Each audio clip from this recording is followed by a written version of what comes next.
मेरा नाम रोहन है। मेरे घर वाले प्यार से मुझे मोनू कहकर बुलाते थे। मैं मिडिल क्लास फैमिली से बिलोंग करता था और दिल्ली का रहने वाला था। हम दो भाई थे। मेरे छोटे भाई की उम्र मुझसे लगभग 4 साल कम थी। मम्मी पापा हम दोनों भाई से बराबर का ही प्यार करते थे। मेरे पापा थोड़े स्ट्रिक्ट थे, लेकिन कभी उन्होंने हम दोनों भाइयों पर हाथ नहीं उठाया था। वो चाहते थे कि उनके बच्चे कामयाब बने। मेरे पापा उसूलों के बहुत पक्के इंसान थे। वो एक कपड़ा व्यापारी थे। बड़ी मेहनत से उन्होंने हमारी परवरिश की थी और हमारे सारे शौक पूरे किए थे। उन्होंने कभी किसी के साथ भेदभाव नहीं किया था, न कभी किसी का दिल दुखाया था। यहाँ तक कि मेरे पापा एक बहुत ही ईमानदार इंसान थे। वो रिश्वत देना और लेना नहीं जानते थे। कभी उन्होंने कोई भी काम अपने उसूलों के खिलाफ जाकर नहीं किया था। कुछ इसी तरह का वो हमें भी बनाना चाहते थे। मैं अपने ही शहर के कॉलेज में पढ़ाई कर रहा था, जबकि मेरा छोटा भाई भी पढ़ रहा था। मेरे पापा चाहते थे कि हम दोनों भाई पढ़ लिख कर कामयाब बने, कोई अच्छी नौकरी करें जिससे हम ज्यादा पैसे कमा सके। हमारे पापा ने हमेशा से ही अपने हिसाब से चलाने की कोशिश की थी। मम्मी भी पापा की बातों में मैं हाँ मिलाती रहती थी। मुझे अपने पेरेंट्स पसंद है। हर पेरेंट्स अपने बच्चों पर सख्ती करते हैं, कोई किसी तरह से तो कोई किसी तरह से। फिलहाल जिंदगी नॉर्मल तरीके से गुजर रही थी। हमारे पेरेंट्स ने कभी हम दोनों भाइयों में भी किसी तरह का भेदभाव नहीं किया था। मैं बड़ा था, इसलिए सबसे ज्यादा प्यार मुझे मिला था। वैसे तो हमारे काफी सारे रिश्तेदार थे, लेकिन हमारे घर के बराबर में ही मेरे ताऊजी रहा करते थे। ताऊजी की 2 बेटियां थीं और एक 115 साल का बेटा था, जबकि उनकी दोनों बेटियां जवान थीं। एक बेटी की वो शादी करने वाले थे और दूसरी बेटी अभी पढ़ाई कर रही थी। कई सालों पहले जब मेरे दादा दादी जिंदा थे, तब हम सब लोग एक ही परिवार की तरह एक बड़े से घर में रहते थे। लेकिन जब दादा दादी जी एक एक करके इस दुनिया से चले गए, तब दोनों भाइयों में किसी न किसी बात पर मनमुटाव रहने लगा, जिसकी वजह से दोनों को यही बेहतर लगा कि अब हमें अपने रहने का बंदोबस्त अलग अलग कर लेना चाहिए। बढ़ती महंगाई के साथ साथ जॉइंट फैमिली में रहना दोनों ही परिवारों के लिए मुश्किल हो रहा था। मेरे ताऊजी और मेरे पापा जी दोनों ही मिलकर 171 ही घर में रहते थे और एक ही साथ पूरे परिवार का खाना बनता था और सब लोग एक ही साथ बैठकर खाना खाया करते थे। मेरे पापा और ताऊजी का कारोबार भी एक ही था। वो दोनों अपने पिता की पुरानी दुकान पर बैठते थे और महीने में जितना भी मुनाफा होता उसे आधा आधा बांट लिया करते थे। लेकिन अब दोनों को यही लगता था कि हमें अपने कारोबार भी अलग कर लेने चाहिए। दोनों ने दादाजी की दुकान का बंटवारा कर लिया था। आंधी दुकान मेरे ताऊ जी के पास और आंधी दुकान मेरे पापा के पास आ गई थी। इधर घर में भी बीच में दीवार खींच ली गई थी। घर का आधा आधा बंटवारा हो चुका था। ताऊ जी ने अपना घर अपने हिसाब से बनवा लिया और मेरे पापा ने हमारा घर अपने हिसाब से बनवा लिया। अब दोनों ही परिवार अपने अपने घर में सुकून से थे, लेकिन कहते हैं ना कि जब लोग एक ही घर में रहते हैं और उनके मन में एक दूसरे के लिए थोड़ी भी नफरत होती है, तो वो एक दूसरे से अलग होना चाहते हैं। लेकिन जब एक दूसरे से अलग हो जाते हैं तो वही नफरत मोहब्बत में बदलने लगती है। दूर या इंसान के अंदर की नफरत को मोहब्बत में बदल देती है। अब दोनों के परिवारों में एक दूसरे के बीच मोहब्बत आ गई थी। कभी ताऊ जी हमें अपने घर खाने पर बुला लिया करते थे, तो कभी मेरे पापा ताऊ जी के पूरे परिवार को हमारे यहाँ खाने पर बुला लिया करते थे। हम सब लोग घूमने भी कहीं जाते तो एक साथ ही जाते थे। घर में कोई अच्छी डिश बनती तो एक दूसरे को दिया करते थे। मेरे ताऊ जी की सबसे बड़ी बेटी प्रिया का रिश्ता लग चुका था। उसकी शादी होने जा रही थी। कुछ दिनों पहले पता चला था कि प्रिया किसी लड़के से प्यार करती है। जब ये बात मेरी मम्मी को पता चली तो उन्होंने प्रिया के बारे में गलत गलत अफवाहें उड़ानी शुरू कर दी। पूरी बात तो मुझे भी नहीं पता थी कि प्रिया किसी लड़के से मोहब्बत करती है और कब से उसका अफेयर शुरू हुआ था। लेकिन मेरी मम्मी ने इस बात को बहुत ही ज्यादा हवा दी थी और वो हमेशा यही कहती रहती थी कि प्रेम प्रसंग में पढ़ने वाले बच्चे बिगड़ जाते हैं, उनका ध्यान अपने करियर पर नहीं रहता। मेरी उम्र ताऊ जी के बच्चों से छोटी थी और अभी मैं पढ़ाई भी कर रहा था, इसलिए मेरे मम्मी पापा को नहीं लगता था कि उनका बेटा कभी कुछ गलत कर सकेगा। सबसे ज्यादा बेफिक्र तो वो इस बात पर थे कि बेटियां अगर कोई गलत काम करती हैं तो उनकी बदनामी दूर तक होती है। लेकिन बेटे अगर कुछ करते हैं तो बात घर के घर में ही दबकर रह जाती है। ये सोच सिर्फ मेरी मम्मी की थी, लेकिन मेरे पापा ऐसी सोच नहीं रखते थे। मेरे पापा का मानना था कि माँ बाप की इज्जत को बच्चे बड़ी आसानी से खराब कर देते हैं। बेटा हो या बेटी, दोनों को ही सबसे पहले अपने करियर पर ध्यान देना चाहिए। ये बात हम दोनों भाइयों के कानों में पापा कई बार निकाल चुके थे और उन्होंने हमेशा लड़कियों की इज्जत करना सिखाया था, लड़कियों से दूर रहना सिखाया था और अपने काम से काम रखना भी सिखाया था। मेरे छोटे भाई के बहुत सारे दोस्त थे। मेरे छोटे भाई का नाम राज था। उसे भी मेरी तरह एक निकनेम मिला हुआ था।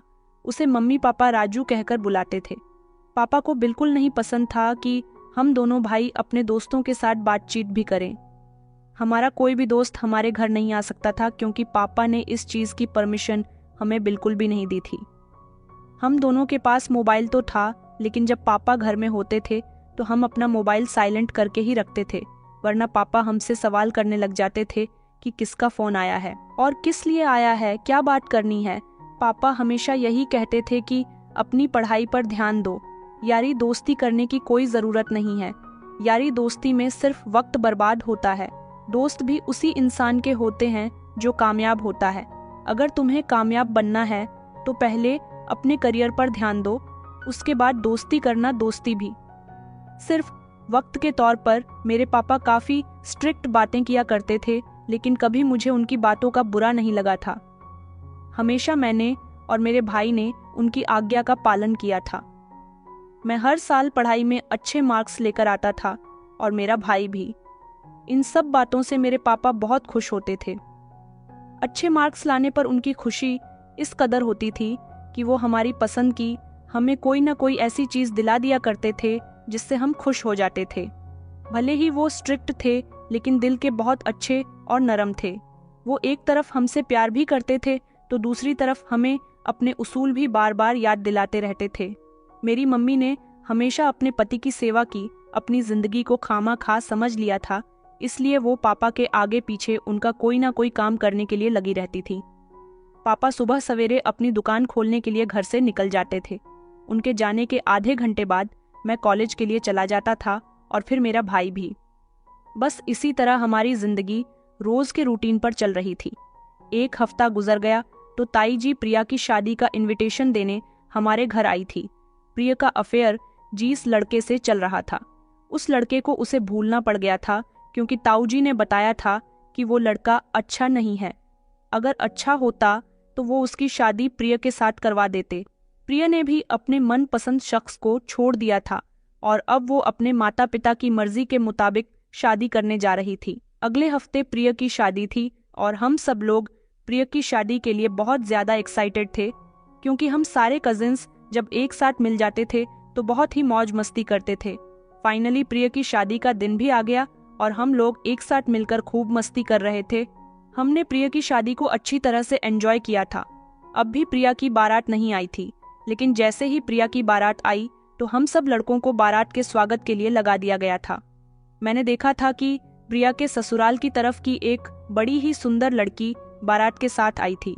वो इतनी सुंदर थी कि उसे पहली नज़र में देखते ही मैंने पसंद कर लिया था। उसके चेहरे से मेरी नज़र हट ही नहीं रही थी। मैं बार बार उसे देखने के लिए उस जगह जा रहा था जहां वो औरतों के साथ बैठी हुई थी, लेकिन मुझे डर था कि अगर उसे देखते हुए मेरे पापा ने मुझे देख लिया तो बहुत बड़ी मुसीबत आ जाएगी। मम्मी या पापा से बचकर मैं बार बार लेडीज में जा रहा था। उसे देखकर मेरे दिल को एक अजीब सा सुकून मिल रहा था। उस जैसी सुंदर लड़की मैंने अपनी जिंदगी में पहली बार देखी थी। उसे देखकर पहली बार मुझे ऐसा लगा था कि सुंदरता इसे कहते हैं, वरना आज तक मैं बहुत सारी लड़कियों को देख चुका था। किसी भी लड़की को देखकर मेरे दिल में ऐसे जज्बात नहीं उभरे थे जैसे कि अब उभर रहे थे। प्रिया विदा होकर अपनी ससुराल चली गई थी। वो लड़की भी खाना खाने के बाद वहां से चली गई थी, मगर मैं उसे लगातार देखता रहा था। उसकी हर एक हरकत पर मेरी नजर थी। मैं जानना चाहता था कि वो कौन है और कहां से आई है, मगर मैं उसके बारे में कुछ भी पता नहीं लगा सका। शादी खत्म हो गई तो उस लड़की का ख्याल भी वक्त के साथ साथ मेरे दिल से निकल गया था। मेरी पढ़ाई पूरी होने में 1 साल का समय रह गया था। पापा ने कहा था कि तुम्हारी पढ़ाई कंप्लीट हो जाएगी तो मैं तुम्हारे लिए नौकरी की तलाश करूंगा, क्योंकि मेरे पापा के बहुत से ऐसे जानने वाले लोग थे जो बड़ी बड़ी कंपनियों में नौकरी करते थे। उनकी ही जान पहचान की वजह से मुझे भी नौकरी मिल सकती थी।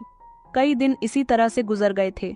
एक दिन अचानक मेरे कॉलेज में मैंने उसी लड़की को देखा जो मुझे प्रिया की शादी में मिली थी। उसको देखकर मैं कॉलेज में उसके आगे पीछे घूमने लगा था कि उसके बारे में इंफॉर्मेशन इकट्ठी कर सकूं, लेकिन उस दिन मुझे उसके बारे में कोई जानकारी नहीं मिल सकी थी। कई दिनों तक मैंने अपनी नज़र उस पर रखी हुई थी। अब मैं उसे हर दिन अपने कॉलेज में देखता था कि शायद उसने मेरे कॉलेज में एडमिशन लिया था, क्योंकि अभी कुछ दिनों पहले से ही हमारे कॉलेज में न्यू एडमिशन स्टूडेंट्स आना शुरू हुए थे। मैं कुछ भी करके इस लड़की से बातचीत करना चाहता था, इसलिए मैं इससे अकेले में बात करने का मौका ढूंढता रहता था। हमारा कॉलेज बहुत बड़ा था और यहाँ पर बहुत सारे लड़के लड़कियाँ पढ़ते थे, इसलिए मुझे अकेले में उससे बात करने का मौका नहीं मिल रहा था। कई दिन इसी तरह से गुजर गए थे। अब मेरा फाइनल ईयर कंप्लीट हो चुका था। मेरे बस इस कॉलेज से जाने के कुछ ही दिन रह गए थे। मैंने सोच लिया था कि इस लड़की से एक बार मेरी बात हो जाए तो मैं आराम से अपने कॉलेज को छोड़ दूंगा। क्या पता यहाँ से जाने के बाद दोबारा इस लड़की की मुलाकात मुझसे हो या ना हो। मुझे कुछ भी करके उससे बात करनी थी, लेकिन अब मैंने उससे बात करने के लिए सुबह का समय ज़्यादा बेहतर समझा था। इसलिए मैं सुबह के समय गेट पर खड़ा हुआ था कि कब वो लड़की आए और मैं उससे बात करूं, मगर मैं उसका काफ़ी देर तक इंतज़ार करता रहा। उस दिन वो लड़की कॉलेज आई ही नहीं थी। मैंने उसके बारे में इतनी इन्फॉर्मेशन तो निकाल ही ली थी कि वो बीटेक की स्टूडेंट थी और उसका नाम शिल्पा था। मैं अब उसके डिपार्टमेंट पर जाकर उसका इंतज़ार करने लगा था। एक दिन वो कुछ लड़कियों के साथ क्लास अटेंड करने के लिए अपनी क्लास में जा रही थी, तब भी मैंने उसे रोक लिया और कहा, क्या मैं आपसे 1 मिनट बात कर सकता हूँ? वो लड़की मेरी बात का मतलब नहीं समझी थी। उसने कहा, क्यों? आपको मुझसे क्या बात करनी है? जो भी बात करनी है यही सबके सामने करो। वो भड़क उठी थी।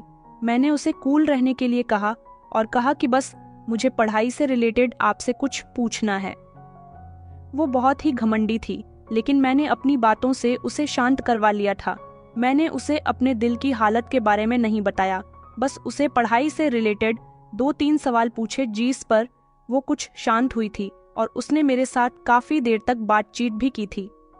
उसके साथ बातचीत करके मुझे अच्छा लगा था और फिर इसी तरह धीरे धीरे मैं उससे किसी न किसी टॉपिक पर बातें करने लगा था।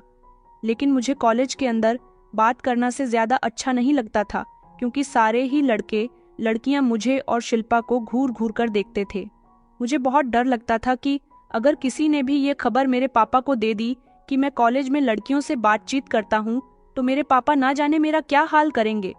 शिल्पा को लगता था कि मैं उसका सीनियर हूँ, इसलिए पढ़ाई से रिलेटेड बातें उसे समझाता रहता हूँ, मगर मेरे बात करने का मकसद कुछ और ही था। अब मैं उसे कॉलेज के गेट पर रोक लिया करता था और एक्साइट को खड़े होकर उसे 2-3 बातें कर लिया करता था। मैं उसे पसंद करने लगा था, ये बात उसे अभी तक नहीं पता थी। मैं चाहता था कि वो मुझे अपना मोबाइल नंबर दे दे, लेकिन अभी उसके साथ मेरी दोस्ती ही नहीं हुई थी। उसे तो यही लगता था कि मैं उसका सीनियर होने के नाते उससे बात करता हूँ, लेकिन असल वजह क्या थी मैं उसे इतनी जल्दी नहीं समझा सकता था।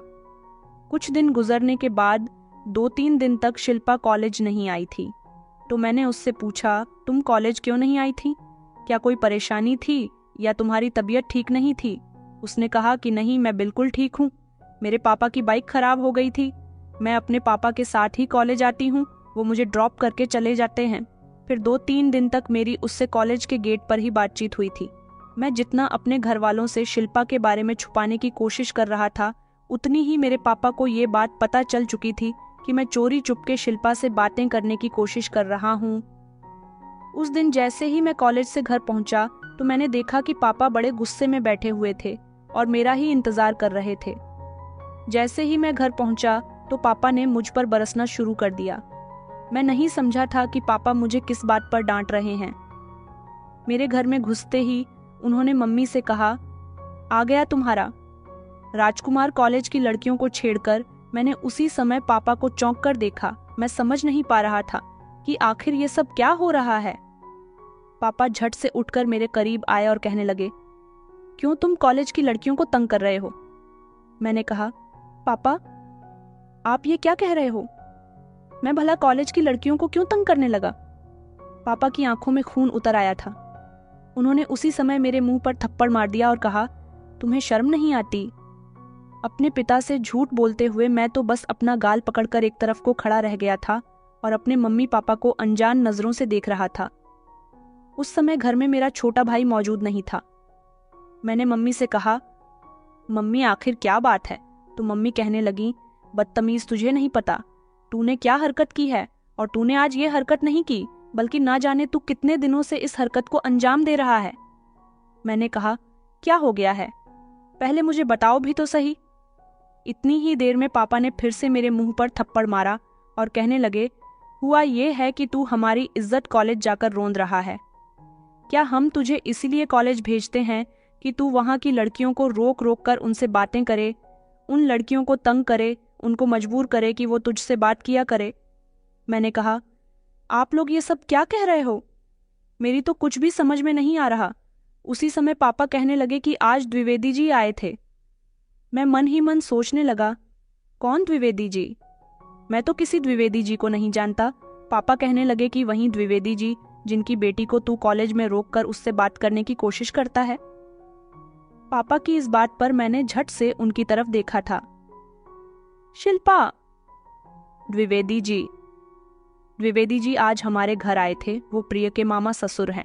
उन्होंने तुझे हमारे यहाँ प्रिय की बारात में देखा था, मगर वो कई दिनों से नोटिस कर रहे हैं कि तू कॉलेज के गेट पर उनकी बेटी को रोककर उससे बात करता है। पहले दिन जब वो अपनी बेटी को कॉलेज छोड़ने गए थे, तब उन्होंने देखा था कि तू गेट पर खड़ा हुआ था और उनकी बेटी को तूने रोक लिया और उससे बात करने लगा। द्विवेदी जी अपनी बेटी को छोड़कर वहां से गए नहीं, बल्कि वहीं छुपकर तुझे देखने लगे थे। उन्हें लगा कि तू शायद उनकी बेटी से पढ़ाई से जुड़ी कुछ बातें कर रहा होगा। लेकिन अगले दिन फिर से उन्होंने जब अपनी बेटी को कॉलेज ड्रॉप किया, तभी वो वहां से गए नहीं और देखने लगे कि फिर से तू उनकी बेटी से बात करता है या नहीं, और उसके बाद भी तूने वही हरकत की।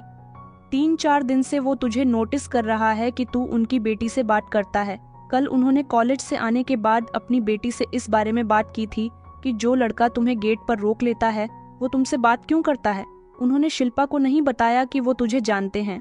शिल्पा ने अपने पिता को बता दिया कि वो लड़का मुझसे बात करने की कोशिश करता है। मैं उससे बात नहीं करती, वो खुद ही मेरे सामने आकर खड़ा हो जाता है और किसी न किसी टॉपिक पर बात करने लग जाता है। ये सब कुछ द्विवेदी जी को पसंद नहीं आया। आगे तू उनकी बेटी को तंग न करे, इसीलिए वो हमारे घर तेरी शिकायत लेकर आए थे। आज मुझे लोगों के सामने बेइज्जती का सामना करना पड़ा। मुझे बिल्कुल अच्छा नहीं लगा कि द्विवेदी जी मेरे बेटे की शिकायत लेकर मेरे घर की चौखट पर आए हैं। इतने में ही माँ मेरे करीब आई और कहने लगी कि मैंने तुझे यही संस्कार दिए थे। मैंने तो तुम लोगों को हमेशा लड़कियों की इज्जत करनी सिखाई है, और तू है कि कॉलेज के गेट पर लड़कियों को रोककर उन्हें परेशान कर रहा है। आज ये दिन भी आ गए हैं कि बेटों की शिकायतें घर आने लगी हैं। मैंने मम्मी और पापा दोनों को ही समझाने की बहुत कोशिश की कि मैं उस लड़की को सिर्फ पढ़ाई से रिलेटेड बातें समझाता हूँ। मैंने उससे अभी तक कोई भी गलत बात नहीं की।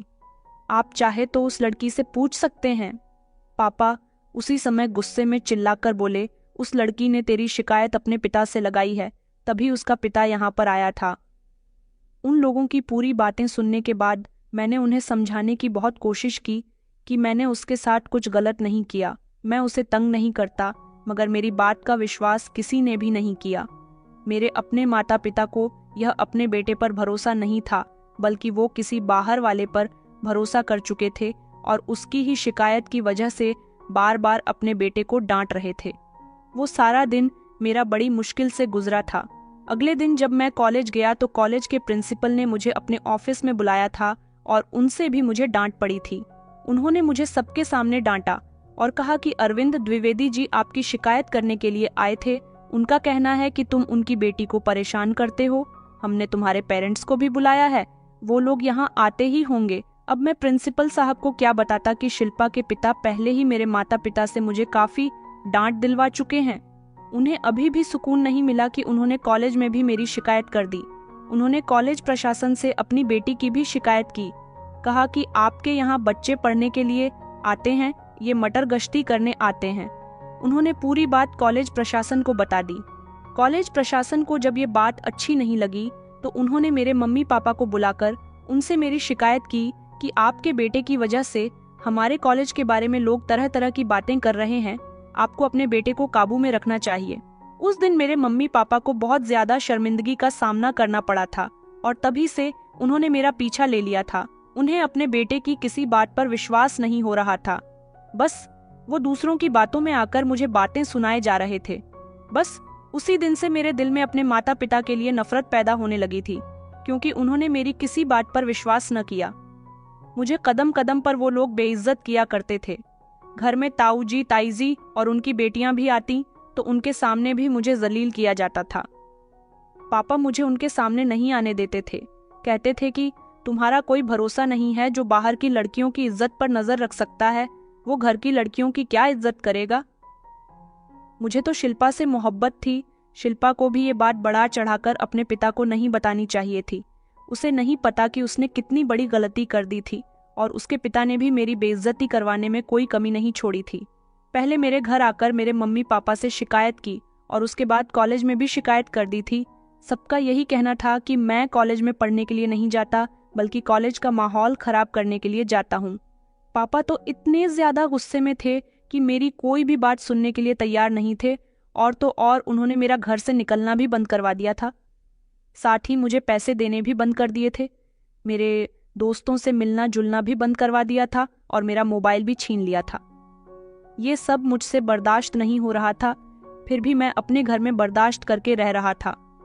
ऐसा तो ज्यादातर लड़कियों के साथ किया जाता है। जैसा कि मैं आपको पहले भी बता चुका हूँ कि मेरे पिता उसूलों के बहुत पक्के थे, मगर उन्हें मेरी भी तो बात समझनी चाहिए थी कि उनका बेटा भी उनसे कुछ कहना चाह रहा है। पापा का कहना था कि अब फौरन ही अपनी पढ़ाई पूरी करने के बाद तुम नौकरी तलाश करो। तुम्हें मोबाइल का इस्तेमाल करने की कोई जरूरत नहीं है, ना ही अब तुम कोई फालतू खर्चे करोगे और ना ही अपने आवारा दोस्तों से मेलजोल रखोगे। बस अपने करियर पर ध्यान दो। इतना ही नहीं, मेरे मम्मी पापा ने मेरा इस कदर पीछा ले लिया था कि अब चाहे घर में किसी भी टॉपिक पर बात होती तो वो लोग बात बात पर मुझे ताने दिया करते थे कि मैं लड़की बास और लड़कियों को छेड़ता हूँ। मेरा छोटा भाई भी ये सब कुछ देख रहा था। मुझे ये सब अच्छा नहीं लगता था कि मेरे छोटे भाई के सामने मेरे मम्मी पापा मेरी बेइज्जती किया करते थे। यहाँ तक कि वो तो ताऊ जी के भी परिवार के सामने मेरी इंसल्ट कर देते थे। मेरी भी कोई इज्जत है? मैंने कुछ नहीं किया था, लेकिन फिर भी मुझे इतना सब कुछ सहना पड़ रहा था। मेरे दिल में नफरत की ज्वाला भड़क उठी थी। पापा मुझे अब हर छोटी से छोटी और बड़ी से बड़ी बात पर ताने कसते थे। वो लोग तो मुझे बेइज्जत करने का मौका ही नहीं छोड़ते थे। भले ही मैं अपने घर में कोई काम कर रहा होता या फिर घर में खामोशी क्यों ना बैठा रहता, तब भी मुझे ताने ही मिलते थे। यही सब चलते चलते 2 महीने गुजर गए थे छोटी छोटी बातों पर। अब तो मुझे डांट भी लगने लगी थी। अब भले ही मैं खाना खाता, कपड़े पहनता या कोई भी काम करता, मुझे मेरे ही माता पिता ने लड़कियों की तरह घर में छुपाकर बैठा दिया था।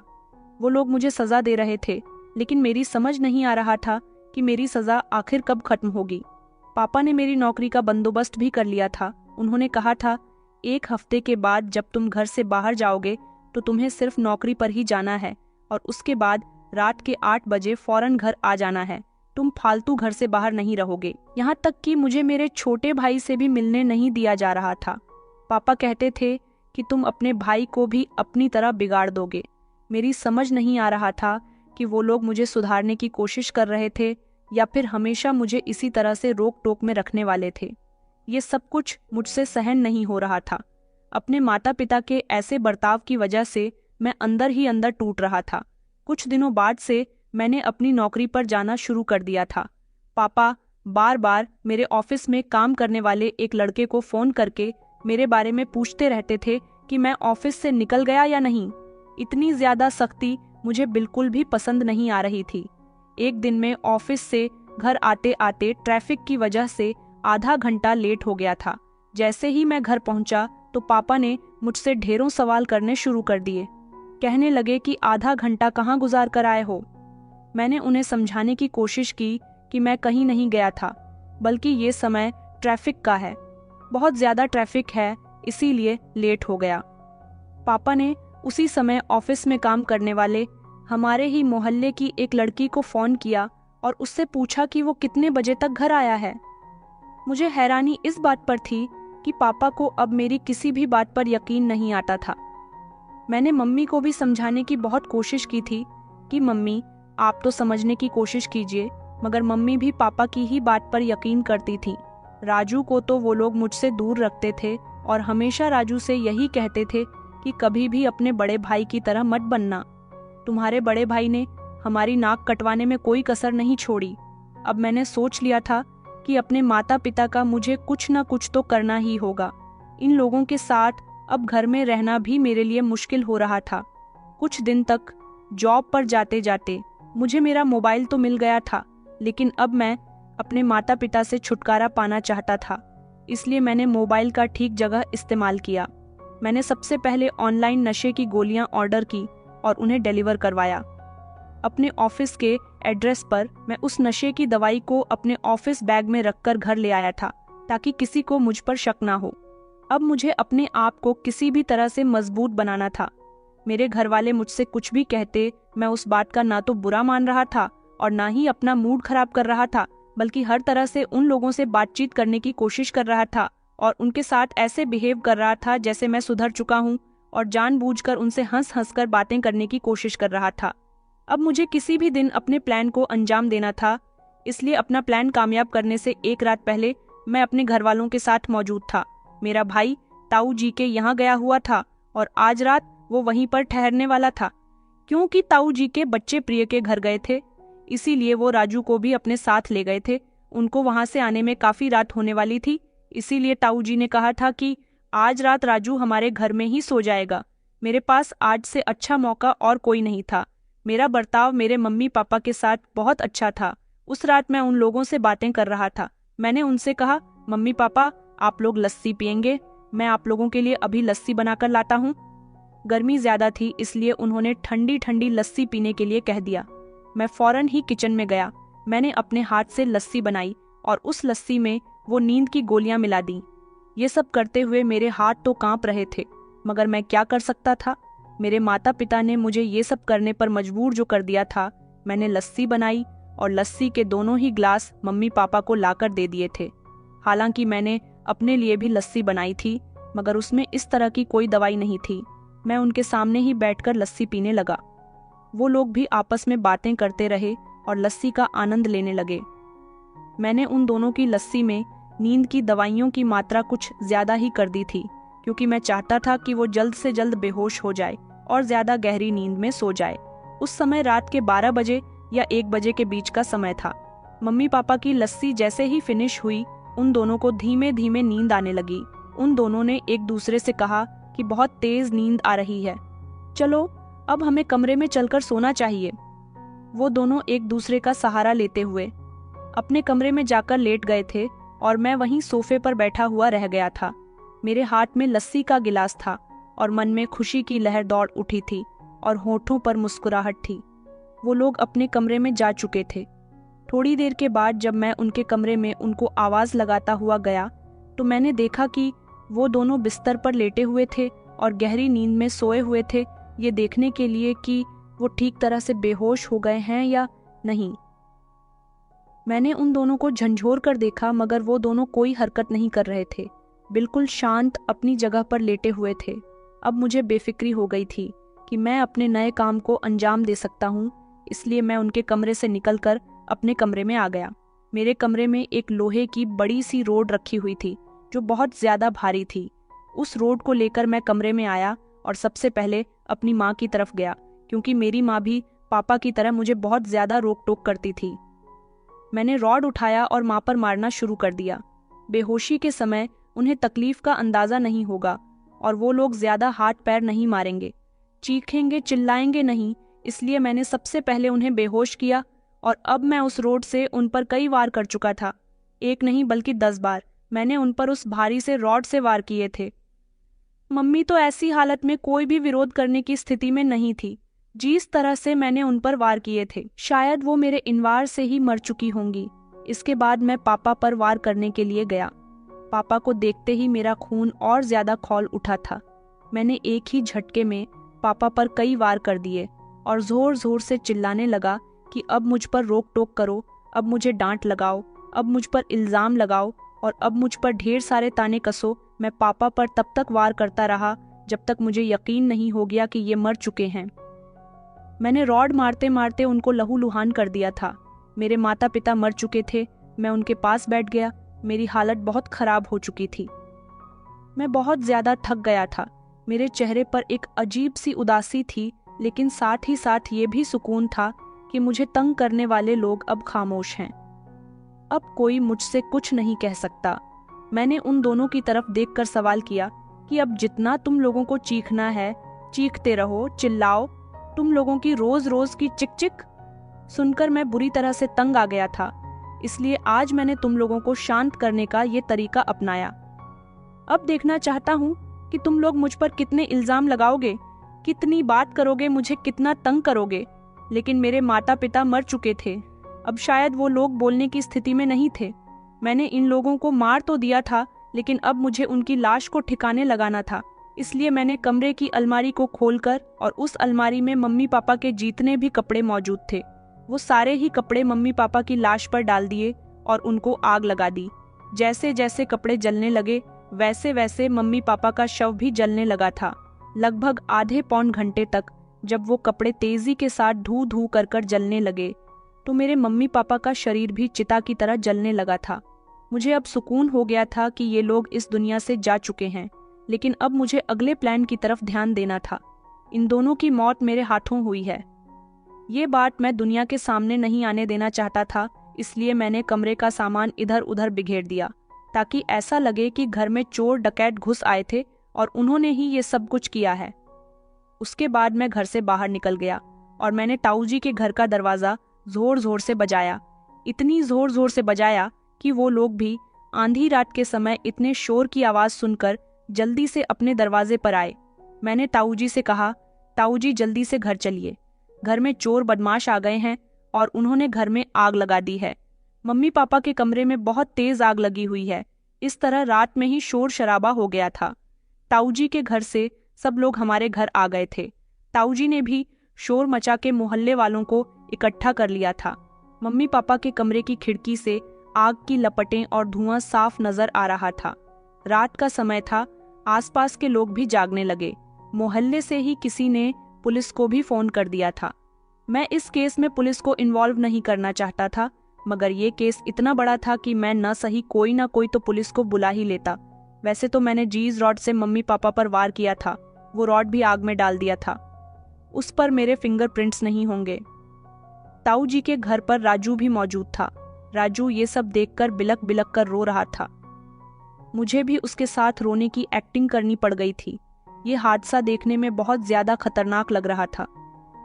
थोड़ी देर बाद पुलिस आई तो पुलिस ने हम सब लोगों को घर से निकाल दिया था। हम सब घर के बाहर खड़े हुए थे और पुलिस अंदर जांच पड़ताल कर रही थी। कमरे की आग भी थोड़ी देर के बाद बुझ गई थी, क्योंकि पुलिस ने उसे बुझाने की कोशिश की थी। राजू मम्मी पापा की मौत पर बहुत रो रहा था। सब लोग उसे तसल्ली दे रहे थे और साथ ही साथ मुझे भी तसल्ली दे रहे थे। उधर पुलिस ने इस केस से रिलेटेड सारे सबूत इकट्ठे करने शुरू कर दिए थे। मैं जानता था कि मैं कभी पकड़ा नहीं जाऊंगा, लेकिन मेरे मम्मी पापा का ये केस काफी दिनों तक चलता रहा। मम्मी पापा का क्रियाकर्म तो कमरे में ही हो गया था, लेकिन फिर भी उनकी अस्थियों को हमने गंगा में बहा दिया था। हम दोनों भाइयों को ताऊ जी और ताऊ जी ने बहुत सपोर्ट किया था। उन्होंने हमारा बहुत ख्याल रखा। घर का माहौल एकदम अजीब सा हो गया था। राजू का तो घर में दिल ही नहीं लगता था, लेकिन मुझे बहुत सुकून था। मैं अपनी जिंदगी में सुख शांति ही तो चाहता था। मम्मी पापा के जाने के बाद मुझे हर तरह से सुकून मिल गया था। अब मैं अपनी जिंदगी को अपने मुताबिक जी सकता था। मैंने सोच लिया था कि मैं अब किसी भी लड़की के पीछे नहीं भागूंगा। एक लड़की से बात करने के चक्कर में इतना सब कुछ हो गया था। मेरे माता पिता ही ऐसे थे जिन्होंने अपने बेटे पर विश्वास नहीं किया। मैं सब लोगों के सामने तो रोना धोना करता रहता था, मगर अकेले में मुझे सबसे ज्यादा खुशी मिलती थी। मैंने जो कुछ भी किया था उसका मुझे कोई अफसोस नहीं था। ये सब मेरे माता पिता की परवरिश का नतीजा था, या फिर उनके गलत व्यवहार ने मेरे दिल में उनके लिए नफरत पैदा कर दी थी, या फिर ये सब कुछ शिल्पा और उसके पिता का किया धरा था, जो कुछ भी था, मगर अपने सुकून के लिए उनकी हत्या करना मेरे लिए बहुत ज़रूरी था। वो लोग तो मुझे कामयाब होते देखना चाहते थे, लेकिन कुछ माता पिता अपने बच्चों को कामयाब बनाने के लिए अपने अंदाज और अपने रवैये को बदल लेते हैं। मेरे दिन अब ठीक तरह से गुजर रहे थे, लेकिन मुझे ये नहीं पता था कि बुरा करने वाले लोग बच सकते हैं। बुरा करने वाले लोगों के साथ हमेशा बुरा होता है। जैसे मुझे मेरे माता पिता बुरे लगते थे, इसीलिए मैंने उनको सजा दे दी, लेकिन मैंने भी तो उनके साथ बुरा किया था, मुझे भी तो सजा मिलनी थी। पुलिस अपनी तफ्तीश करने के लिए एक एक करके सब लोगों को बुला रही थी, लेकिन जब मुझसे सवाल जवाब किया तो पुलिस ने मुझे घेर लिया था, क्योंकि पुलिस को ये यकीन था कि मेरे माता पिता की हत्या की गई है, लेकिन उनके हत्या चोर बदमाशों ने नहीं बल्कि उनके किसी अपने ने ही की है। मैंने पुलिस के सवालों के जवाब तो दे दिए थे, मगर जब पुलिस ने कहा कि तुमने ही अपने माता पिता को मारा है, बताओ तुमने क्यों मारा है, तो मैंने खुद को उनसे बचाने की बहुत कोशिश की, लेकिन पुलिस से कुछ छुपा नहीं रह जाता। पुलिस ने मुझे अरेस्ट कर लिया था। उनका कहना था कि उस दिन घर में तुम्हारे अलावा कोई भी मौजूद नहीं था। तुमने ही अपने माता पिता की जान ली है, क्योंकि तुमने ही अपने ताऊ जी को जाकर बताया था कि तुम्हारे घर में चोर घुस आए हैं। अगर तुम्हारे घर में चोर घुस आए थे तो तुमने उनको पकड़ने की कोशिश क्यों नहीं की? जब तक तुम अपने ताऊ जी को लेकर घर के अंदर गए थे, तब तक काफी हद तक आग लग चुकी थी, और चोर तो घर में चोरी करने के इरादे से ही आते हैं। लेकिन जब हमने तुम्हारे माता पिता के कमरे की तलाशी ली थी, तो वहां पर उनके पैसे और जेवर अपनी जगह पर मौजूद थे। ऐसे कौन से चोर हैं जिनकी तुम्हारे माता पिता से दुश्मनी थी, जो उनको मारकर वहां से चले गए, लेकिन जेवर और पैसे वहीं पर रखकर छोड़ गए? पुलिस वालों ने मेरे भाई की लोकेशन भी पता कर ली थी। वो प्रिया के घर गया हुआ था और उसके बाद वो ताऊ जी के घर में मौजूद था, लेकिन मैं घर पर ही मौजूद था। पुलिस के सारे सबूत मेरी तरफ जा रहे थे। पुलिस वालों ने जब मेरे साथ सख्ती की कि मैं अपना गुनाह कबूल कर लूं और पुलिस को सब कुछ सच सच बता दूं कि मैंने ये सब कुछ क्यों और कैसे किया, तो पुलिस को सब कुछ बताने के अलावा मेरे पास कोई भी रास्ता नहीं था। मैं डर गया था, क्योंकि पुलिस ने मुझे मारना शुरू कर दिया था। पुलिस की मार मुझे बहुत अच्छी तरह से पता थी कि कैसी होती है, क्योंकि मैंने मूवीज में देखा था कि पुलिस वाले आरोपी को बुरी तरह से पीटते हैं, जिसकी वजह से मैं बहुत डर गया था और मेरे दिल में खौफ उतर आया था। और फिर मैंने पुलिस की मार के डर से सब कुछ उगल दिया था। उनको बता दिया कि मैंने अपने माता पिता की हत्या क्यों और कैसे की। ये खबर पूरे शहर में आग की तरह फैल गई थी। मुझे हिरासत में ले लिया गया था। कोई भी आरोपी अपना आरोप करने के बाद उसे लाख छुपाने की कोशिश कर ले, मगर कानून उस तक पहुंच ही जाता है। मेरी हकीकत जब मेरे भाई और ताऊजी को पता चली, तो उन लोगों ने कहा था कि हम तुम्हें नहीं बचाएंगे। तुम्हारे माता पिता ने तुम पर रोक टोक करके बिल्कुल सही किया था। मेरा छोटा भाई तो मुझे अपना दुश्मन समझने लगा था। उसने कहा, भैया आप ऐसा भी कर सकते हो, मुझे आपसे ऐसी उम्मीद नहीं थी। लेकिन अब मैं किसी को क्या बताता कि मम्मी पापा की वजह से मुझ पर जो बीत रही थी उसे किसी ने महसूस नहीं किया। अब मैं जेल में हूँ, क्योंकि मुझे कड़ी सजा हुई है। मैं जेल से ही आपको अपनी ये कहानी भेज रहा हूँ। मुझे जेल में आए हुए 2 दिन गुजरे हैं।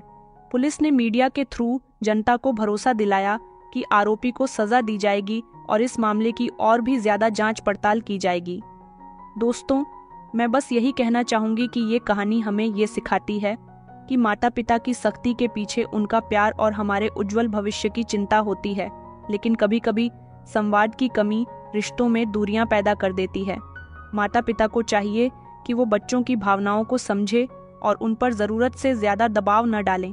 वहीं बच्चों को भी ये समझना चाहिए कि गुस्से में उठाया गया एक गलत कदम जिंदगी को बर्बाद कर सकता है। किसी भी समस्या का हल संवाद और समझदारी से निकाला जा सकता है, न कि गुस्से और हिंसा से। गुस्सा और आवेश में लिए गए फैसले सिर्फ पछतावा और विनाश लाते हैं। इसलिए माता पिता और बच्चे दोनों को चाहिए कि वो एक दूसरे की भावनाओं को समझे और हर समस्या का हल आपसी बातचीत से निकाले। दोस्तों, उम्मीद करती हूँ आपको हमारी कहानी पसंद आई होगी। कहानी पसंद आई है तो वीडियो को लाइक करें, चैनल पर नए हैं तो चैनल को सब्सक्राइब करें। धन्यवाद।